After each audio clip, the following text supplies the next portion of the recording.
My family found it amusing to abandon me in a different state. Let's find out if he can return. They shared a laugh and then drove off into the distance. I did not return. 15 years had passed, and then they discovered my whereabouts. A staggering 105 missed calls awaited me. That summer, when I reached the age of 20, was meant to unfold just like any other.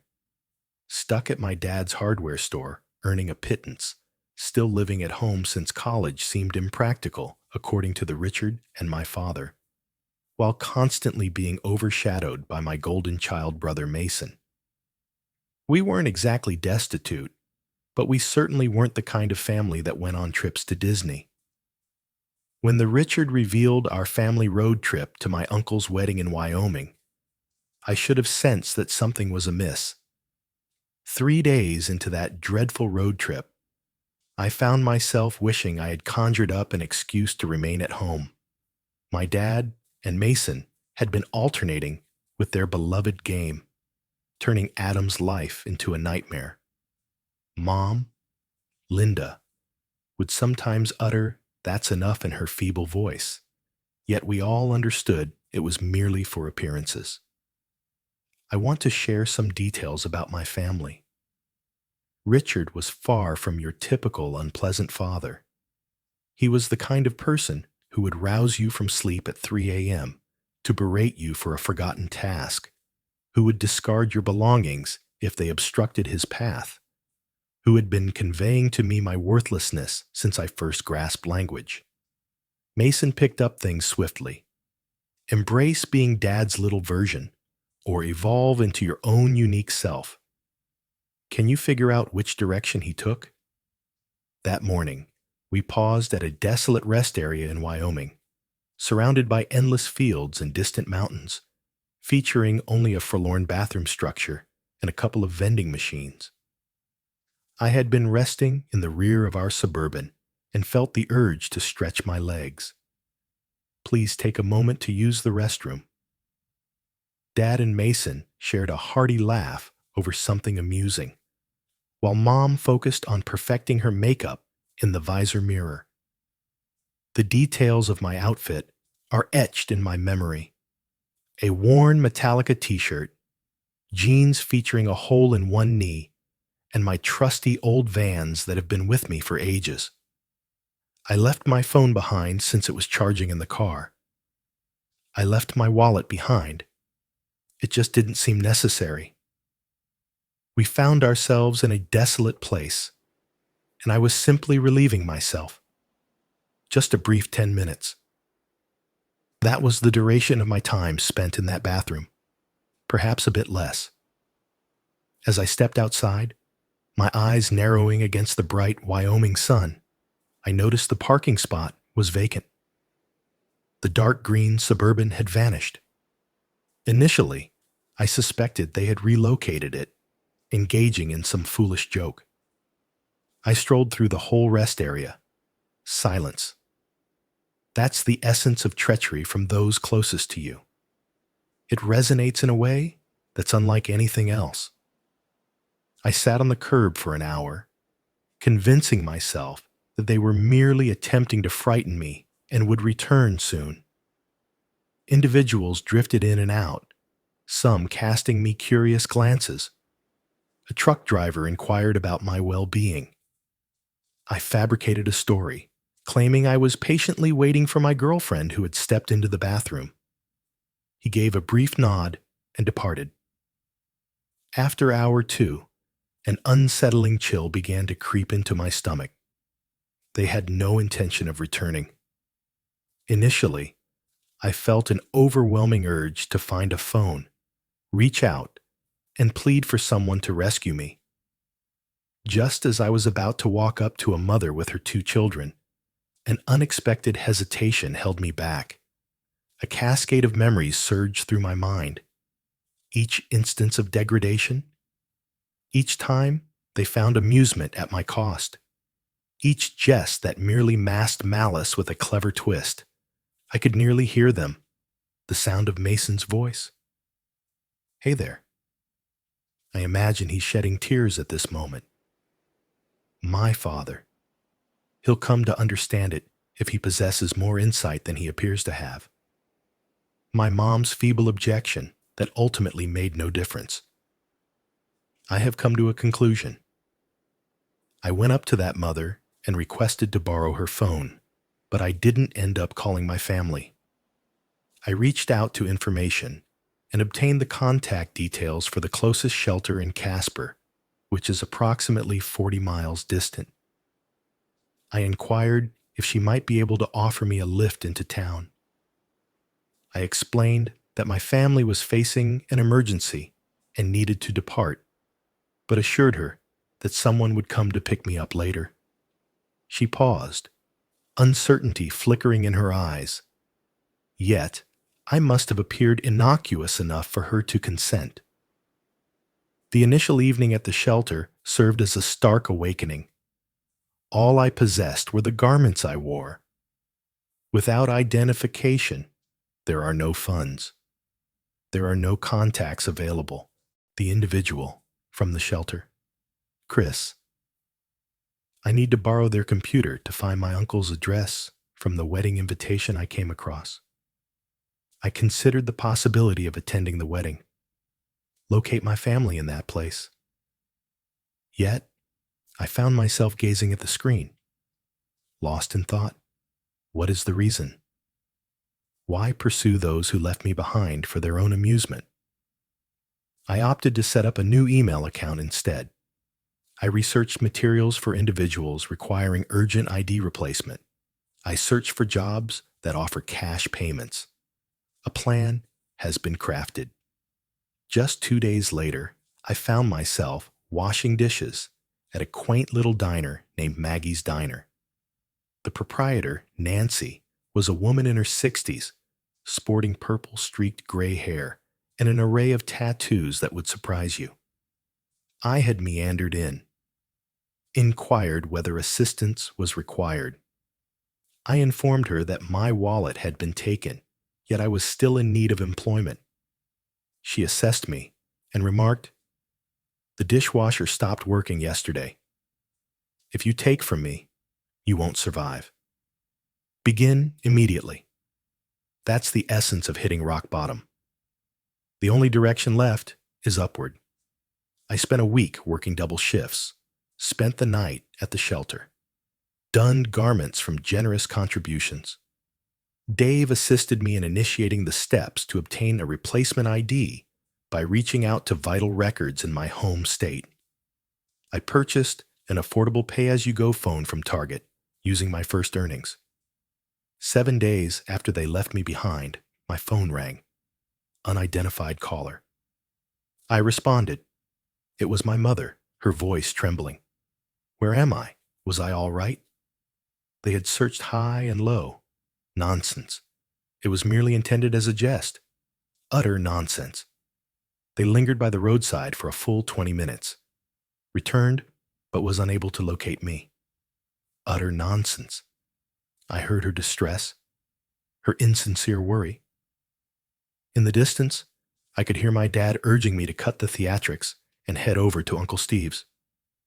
I caught the sound of Mason's laughter. "Adam, are you present? Please, share your thoughts. Our concern has been overwhelming." The chill that had settled in my stomach had vanished. At that moment, everything was clear. I mentioned that you were curious to find out if I could manage independently. My voice was more steady than it had ever been when speaking to, so watch me. I ended the call. I've blocked the number. After that, I cut off every family contact I could think of.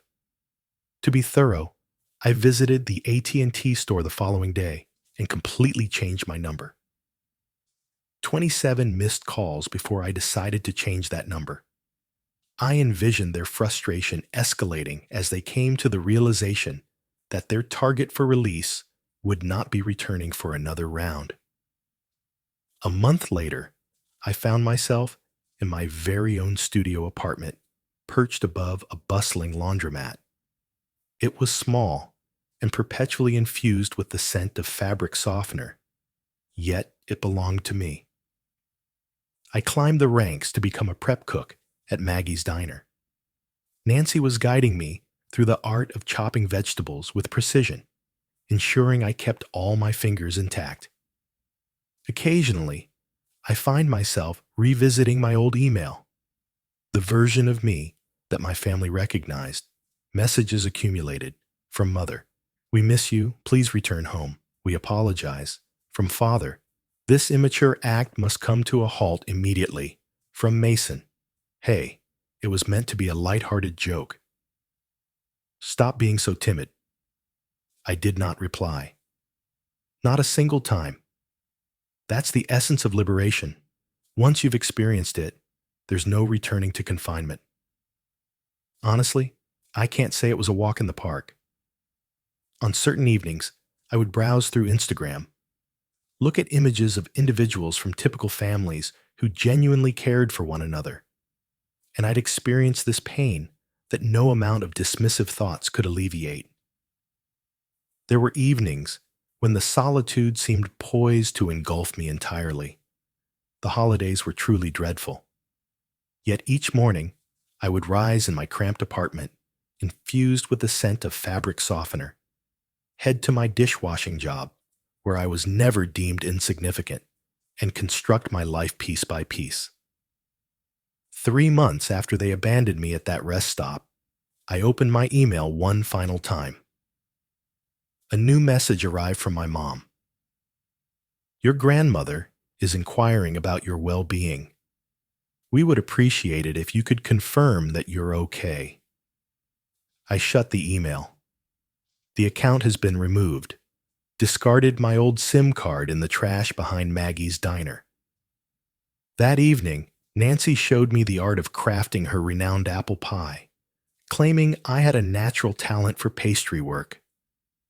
It was the first heartfelt praise I could recall receiving in ages.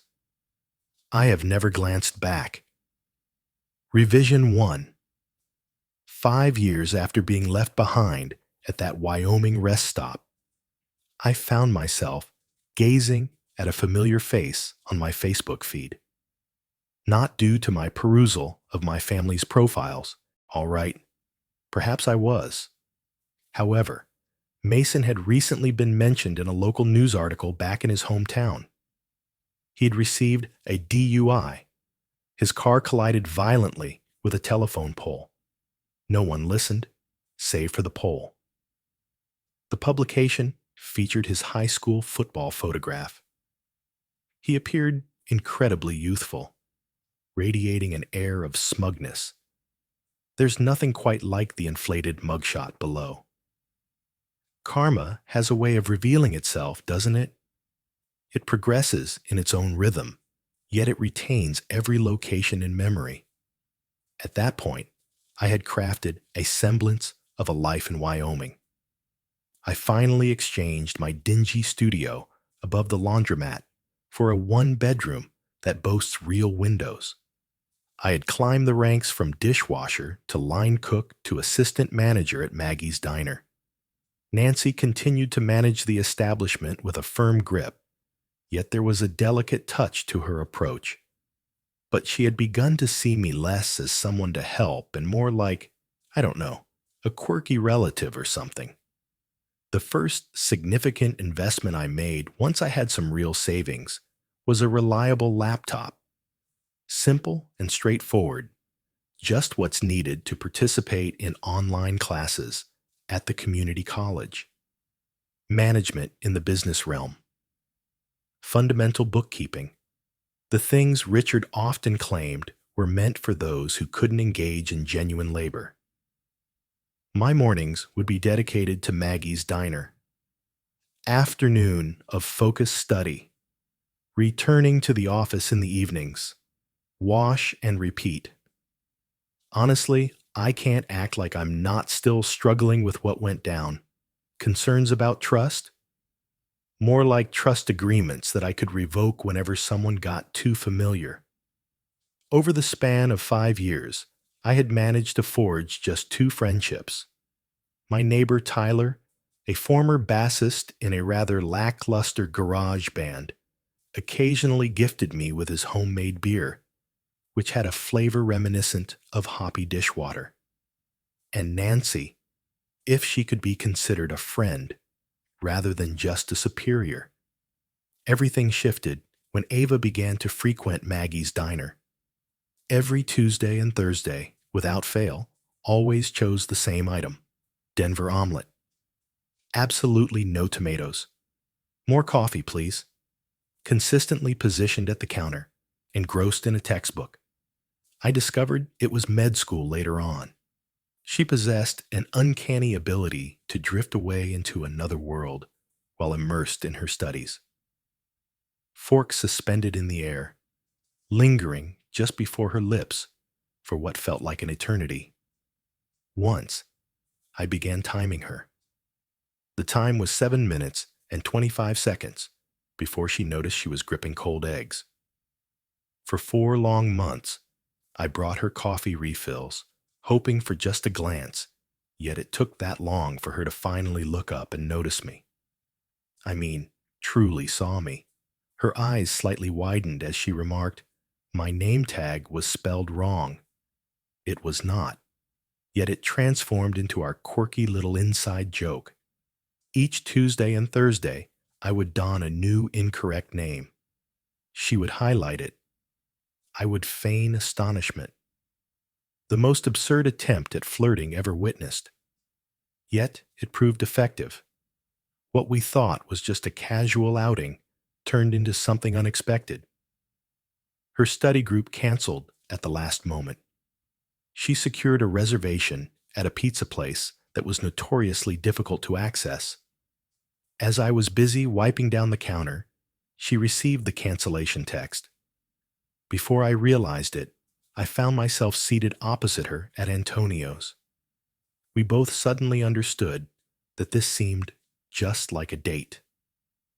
Half a year later, she settled into my apartment. A year later, we moved into a slightly larger space together. Just a simple 2-bedroom place with a bathroom where the toilet wasn't always running, and neighbors who didn't play bass solos at 2 a.m. In the meantime, I monitored my family using deceptive profiles. It's not something I take pride in, but it is what it is. After the Lowe's opened on the edge of town, Dad's hardware store began to face challenges. Spotted him passionately expressing his views on community Facebook pages. Posts are becoming more and more frantic and resentful. Mom's social media transformed into an unusual tribute to our family. Endless nostalgic snapshots of our joyful moments together. Reflections on the absence of her beloved boys. Multiple. That was abundant. She would always tag Mason, yet I was never mentioned. As if I had vanished completely. Mason flitted from one position to another. There's a lot of ambiguous posting about critics and fresh possibilities. The quintessential facade on social media from an individual whose existence is spiraling downward. After 3 years, Nancy pulled me aside during inventory and shared her thoughts about possibly opening a second location of Maggie's Diner across town. Inquired whether I would be keen on taking the lead. Not possessing. Jogging. Crucial differentiation. That night, sleep eluded me. I couldn't shake the feeling that it was all just a test or a prank. Individuals like myself rarely encountered chances like that. The Richard had ensured that I grasped that point clearly. That's the essence of toxic beliefs. They linger within you long after you've evaded the serpent. Yet, I agreed. Ava, half asleep next to me, murmured that it would be foolish not to. Tyler, amidst a cloud of weed smoke when I brought it up, replied with a casual, "Duh, you already pretty much run the original place." Nancy was different. She wasn't Richard, she wasn't my family, and she had never once made me feel insignificant. Maggie's Diner East made its debut 6 months later. Reduced in size compared to the original, varied selection, Here is my selection. During that initial year, I dedicated myself to 90-hour work weeks. I shed 10 pounds that I really didn't want to part with. Had a disagreement with Ava regarding my frequent absences. Returned home to find passive-aggressive notes stuck to the fridge more than once. Yet, it proved effective. Individuals arrived. Individuals returned. The meal was delightful. The atmosphere was pleasant. We weren't striking it rich, but we were managing to get by. After 4 long years of being left behind, I finally earned enough to assist Ava with her medical school debts. Not every single one of them. Those things are truly terrifying, yet sufficient to create an impact. She wept when I revealed the payment confirmation to her. Not the kind of crying where your mascara stays flawless. Genuine tears. Teary-eyed, flushed, sobbing with hiccups. In that moment, I experienced a profound sense of authenticity like never before. Then my grandmother passed away. I discovered it via Facebook. Mom shared an elaborate and emotional tribute filled with countless heart emojis. Grandma Margaret was the sole member of the family who dared to confront Richard, the sole individual who appeared to notice my presence. She would discreetly hand me $20 bills when no one was watching, advise me to keep it for my getaway. I believe she was referring to college. It appears it was indeed more straightforward than that. I considered attending the funeral. I even researched flights. Ava mentioned she would accompany me, guide me through this entire dreadful reunion. Tyler suggested I take his less-than-stellar hatchback for a spin if I preferred to drive. Nancy merely shrugged and remarked, "Dead people have no awareness of your presence. Embrace what nurtures your tranquility." I chose not to attend. I opted to send flowers instead. A standard expression of condolence. I've signed the card, Adam. No return address provided. No note. Only my name. The reaction on social media was instantaneous. Mom sharing about messages and connections from the other side. Mason is dropping enigmatic hints regarding wayward sons. The Richard remained silent in the public sphere. Yet, I could envision the tempest concealed within those walls. A week later, I received a friend request from an unfamiliar profile. Some arbitrary designation. There are currently no posts available. Lonely existence. I nearly removed it until I noticed the message. Sal, it's your Uncle Steve. Your mother provided me with your previous email address, but it was returned as undeliverable. Are you doing all right? Concerns have been weighing on our minds. Your father has been inquiring about you. The account has been blocked. That evening marked the return of my first panic attack in 2 years.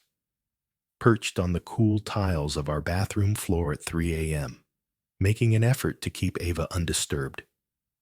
It felt as though my lungs were on the verge of giving in, envisioning financial institutions pursuing me relentlessly, arriving at Sonny's, raising all that I had created. An hour later, Ava discovered me there. No inquiries were made. Simply took a seat beside me. Her shoulder brushed against mine. Once I regained my breath, she uttered the most straightforward words. No one can take from you what you are not willing to part with. The following morning, I reached out to a lawyer. I have some guidance on restraining orders, just to be prepared. Enhanced privacy settings across all platforms. I requested Nancy to inform the staff to refrain from disclosing any information about me to others. Actionable measures. Manage what is within your grasp. On the exact anniversary of my abandonment, I tied the knot with Ava, a quaint gathering at a state park. Tyler stood by my side as my best man. Nancy baked the cake, tears streaming down her face the entire time, dark streaks trailing down her aged skin. Ava's boisterous and vibrant family embraced me right away. Her father telling dad jokes that somehow managed to leave me unfazed. Her mother embraced me, and it didn't trigger any warning signals in my mind. That's the beauty of chosen connections. At times, it arrives unexpectedly when you've ceased your search. 1 week post-nuptials, perusing my secondary account in the quiet hours of the night. I witnessed it, a message from financial institutions, within a communal space, seeking details about my son Adam. Final recorded whereabouts, Casper, Wyoming. Urgent family matter. No emergency existed. I was aware of that detail. I was left wondering why, after 5 years of silence, they had suddenly decided to seek me out. I delved further, established yet another fictitious account, connected with the community groups from my hometown, assembled it gradually, piece by piece. The hardware store was no longer open.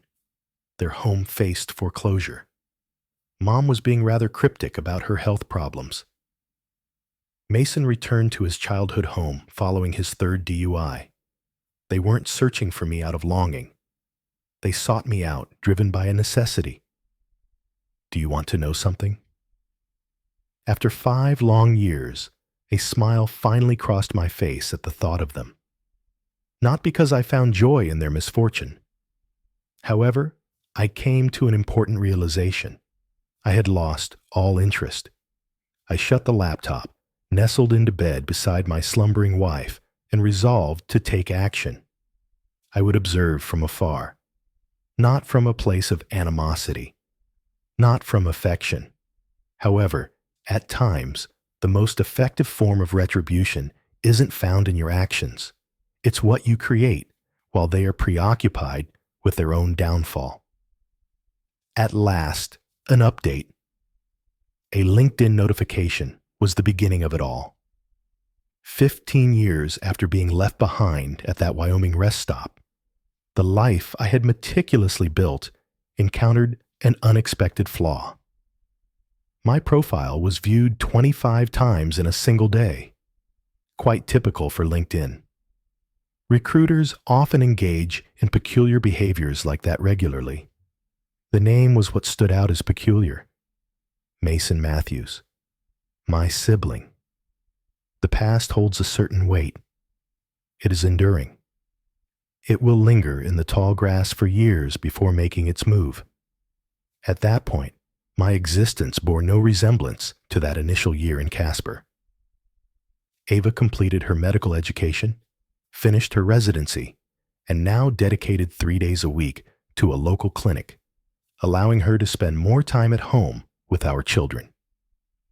We possessed a pair, Sophie, age 7, and Liam, age 4.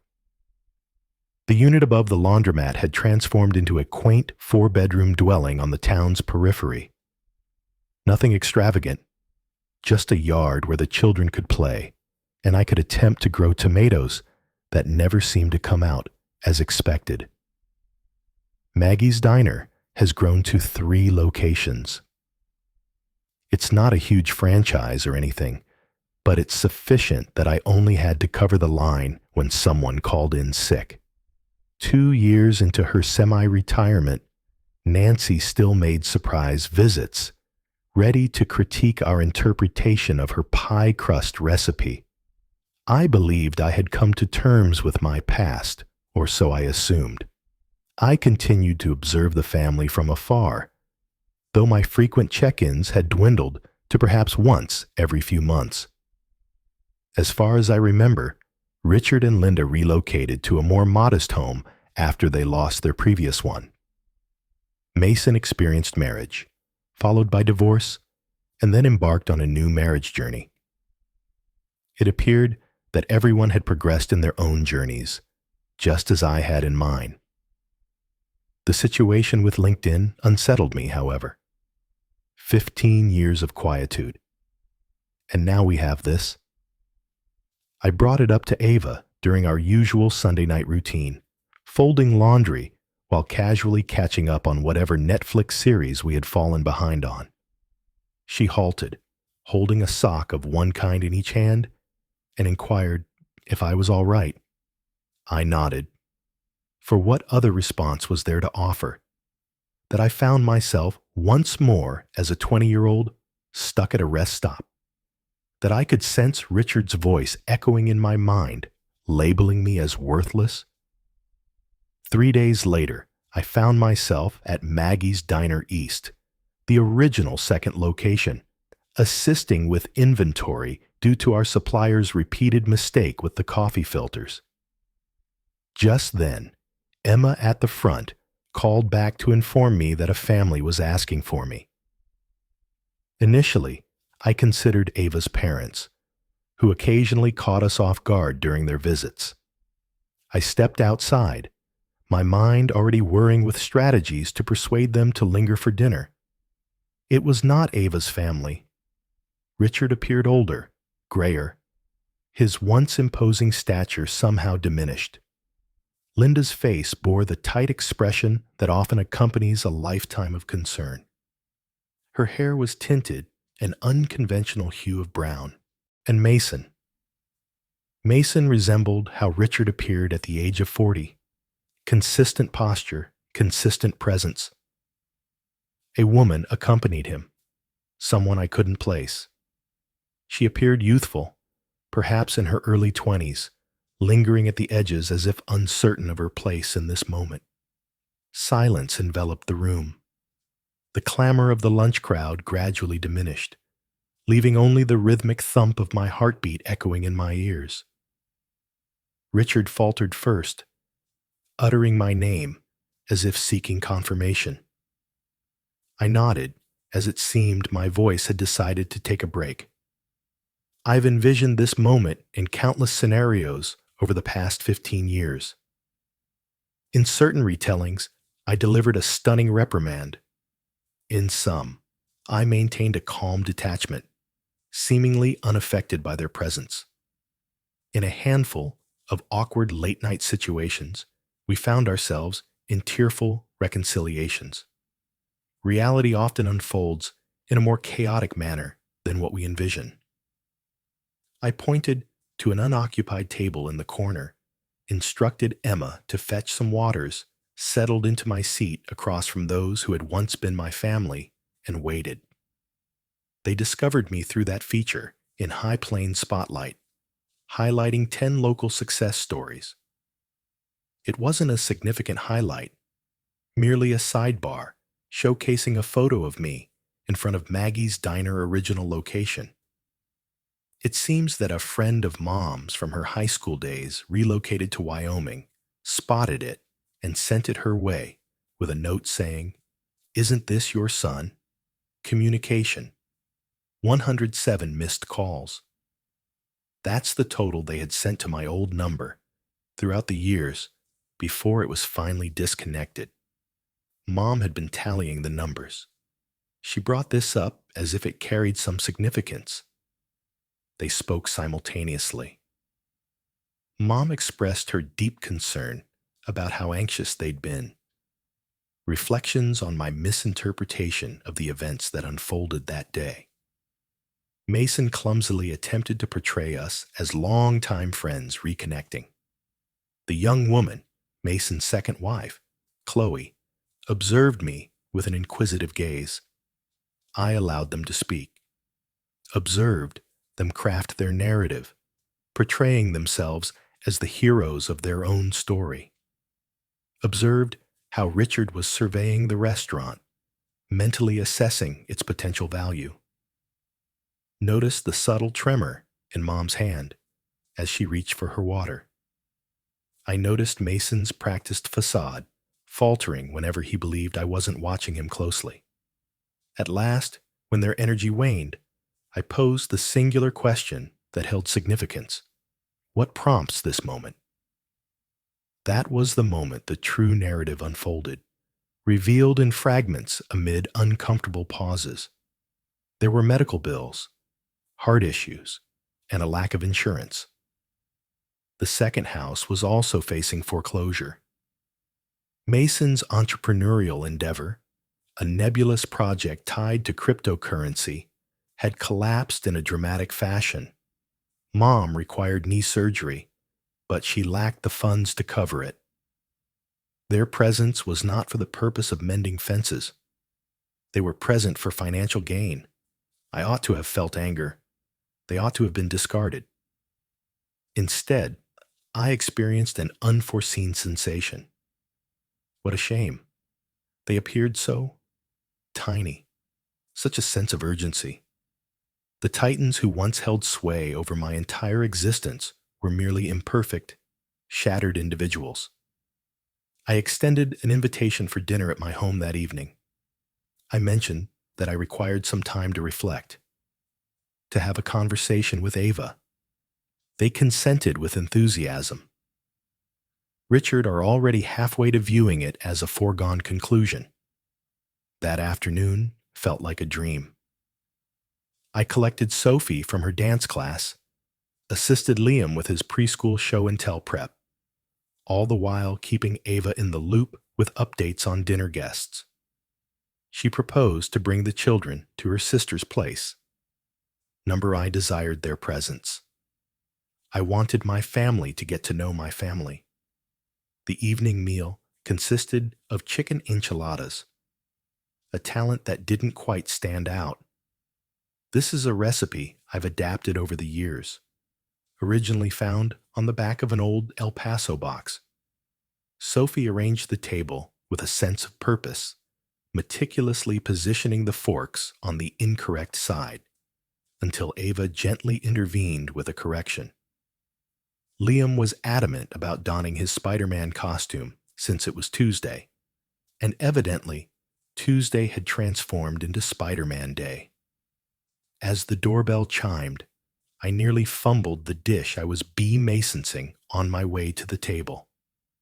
Ava tightened her grip on my arm as she moved by, murmuring that she would always support me, come what may. The children gazed upward with intrigue, aware that something significant was unfolding.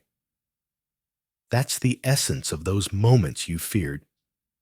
Upon their arrival, they embody a paradox of being both more disappointing and more remarkable than you had envisioned. The introductions felt a bit clumsy. Ava was repeatedly addressed as Karen by the Richard, even after she made corrections. Linda was overwhelmed with tears every time she glanced at the children, leaving Liam feeling quite unsettled. Mason and Chloe stood out as the most tolerable, genuinely attempting to engage in normal conversation, although Mason persistently hinted at the notion of family supporting one another. After dinner, Ava led the kids upstairs for their baths and bedtime, casting me a glance that unmistakably conveyed, "Text if you require assistance." Then it was just me and them, seated in a living room that suddenly seemed too confined. Richard launched into his spiel about the strength of family bonds, how he had always believed in my potential, a falsehood, and how they merely required a bit of assistance to regain their footing. $20,000. Merely a loan naturally. I allowed him to complete his thoughts. I inquired whether he recalled the words he shared with me on my 18th birthday. His expression was devoid of any emotion. I reminded him that, at least, he wouldn't be able to let me down anymore, now that he's no longer my responsibility. I inquired with my mother whether she recalled her reaction when Richard discarded my acceptance letter to community college in the trash. Silence prevails. She had accomplished nothing. I inquired of Mason whether he recalled mentioning to my first girlfriend that I was likely a faggot regardless. Upon her arrival at the house in search of me, they fidgeted and conjured up excuses. Richard began to adopt that menacing tone in his voice that once made me cower. However, there is an important point to consider. I had stopped diminishing. I was 15 years old and a million miles away from that individual. I arrived at my office, retrieved an envelope, and presented it to Richard. Within the envelope lay a check amounting to $75.50. The Richard regarded it with a puzzled expression. When he inquired about the purpose of this, I provided an explanation. In 2010, that was precisely the price of a Greyhound ticket from Casper to our hometown. The precise sum required for my journey back home from the place they left me behind. The stillness was complete. Then Richard began to raise his voice, accused me of being ungrateful and selfish, claimed I had always been a letdown. The beloved collection from my youth resonates once more. I chose not to engage in a dispute, remained silent in response. I simply Margaret and informed them that it was time to depart. Mom took a new angle. Emotions, remorse. How could I betray my family like this? Mason felt a chill run through him. The facade of the amiable sibling has entirely fallen away. Chloe simply appeared mortified on behalf of everyone involved. As they departed, Richard, crumpling the check and tossing it onto our front step, I shut the door and leaned against it. Legs unexpectedly trembled. Ava descended the stairs, inquired about my well-being. I gave a slight nod, my voice failing me. The dinner dishes were cleaned up in quietude, checked on the peacefully slumbering children, prepared for sleep as if it were just another evening. While configuring the security system, I accessed the front door camera through my phone. They remained in the driveway, debating. Richard, waving their arms dramatically. Mother in tears. Mason gazing at our house with a look I know all too well. Resentment intertwined with animosity. At last, they settled into their rental car and drove off into the distance. They vanished from my life, leaving no trace behind. Do not anticipate it. The chapter has come to an end. That's the essence of retribution. The finest variety isn't merely an action you undertake. It's an experience you embody. Each joyful experience shared with my children. Each shared secret with Ava. Each serene Sunday morning unfolds without a hint of worry. Each and every mundane day unfolds in a life crafted according to my own vision. I never returned home. I accomplished something even greater. I created one. Thanks for watching I Fire Story. If you love this gripping tale, smash that like button, hit subscribe, and ring the bell for more shocking Reddit stories about family drama, infidelity, and betrayal. Drop a comment with your thoughts, and we'll see you in the next story. Stay hooked.